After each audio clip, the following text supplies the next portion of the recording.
धर्म की हानि बाड़े असुर अधम अभिमानी।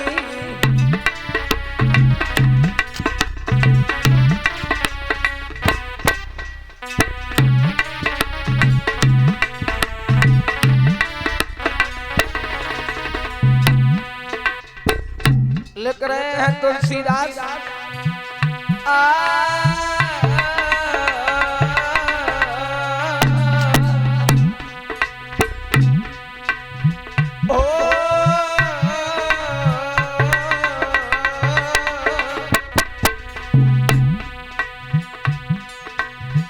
जब जब होई धर्म की हानि बाले असुर अधम अभिमानी।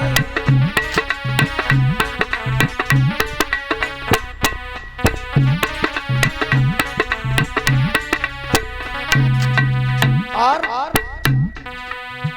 तब तब धरे प्रभु विधि शरीरा अरे कृपा निधि सज्जन पीरा।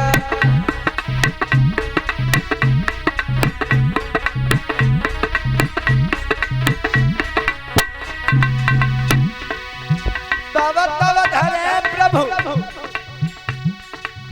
विविध शरीरा हरे कृपा सज्जन पीरा हरे कृपा निधि।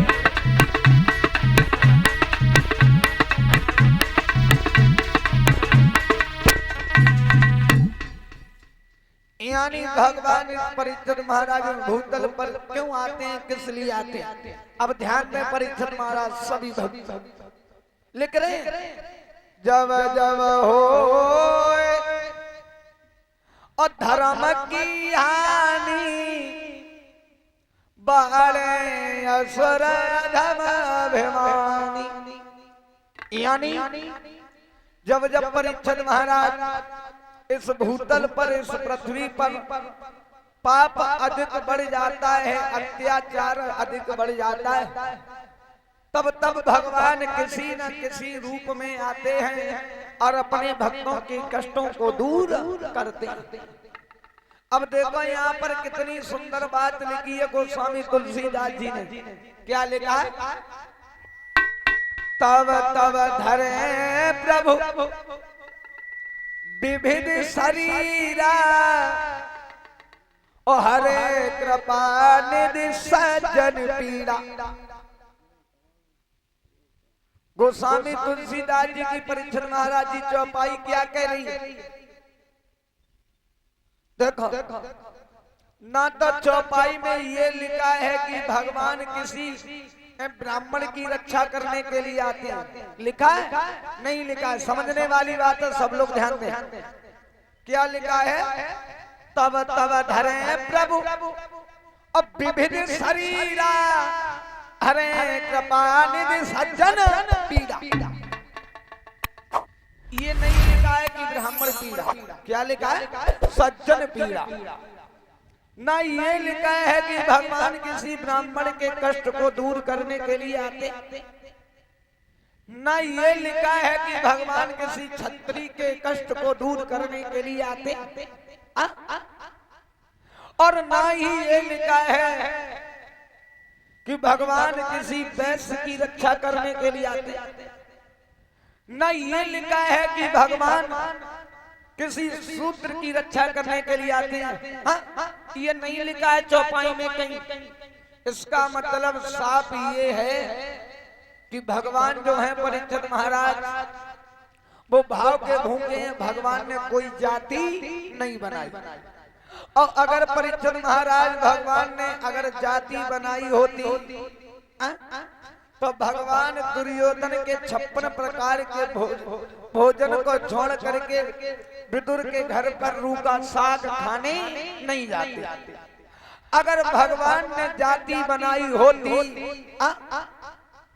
तो भगवान सबरी के झूठे बेरों को कभी नहीं खाते। याद रखना परीक्षित महाराज, जाति भगवान ने नहीं बनाई है, जातियां ये हमने और आप लोगों ने बनाई है। ये धर्म के ठेकेदारों ने जाति बनाई है। तुम ब्राह्मण हो, हम यादव हैं, तुम राजपूत हो, या हम कश्यप हैं, या हम पाल हैं। भगवान ने कोई जाति नहीं बनाई, भगवान ने इंसान बनाया। परीक्षित महाराज, और इंसानों में जाति नहीं होती है, जाति होती है पक्षियों में, पशुओं में। इंसान में कोई जाति नहीं होती है। प्रसाद ले लो भैया। तो याद रखना परीक्षित महाराज, भगवान ने कोई जाति नहीं बनाई।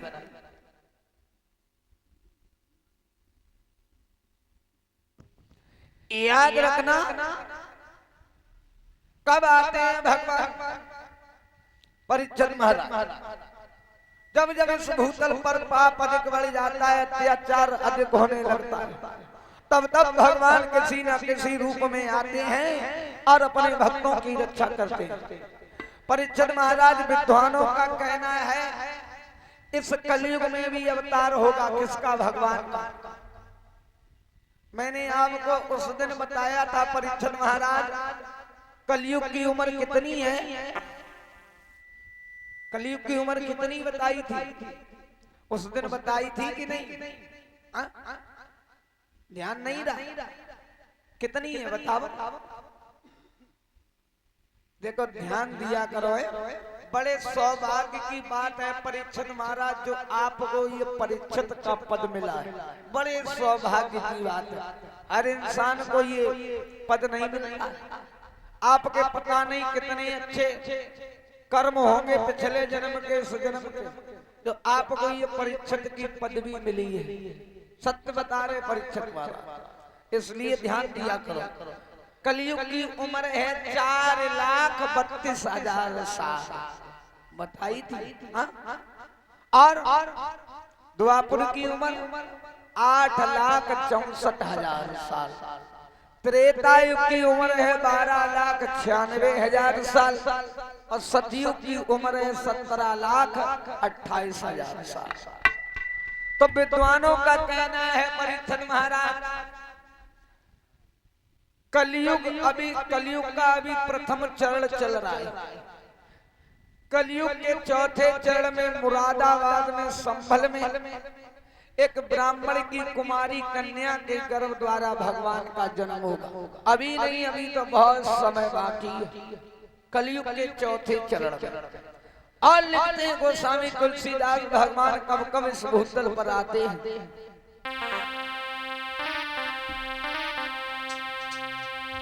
कि माने ना मात पिता गुरुदेवा,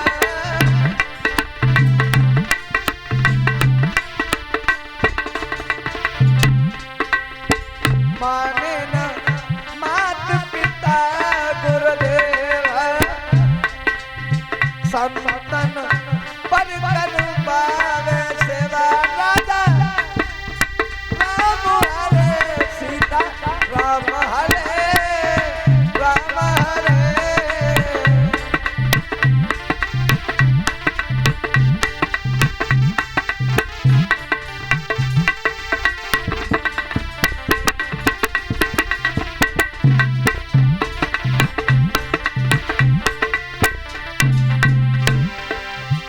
और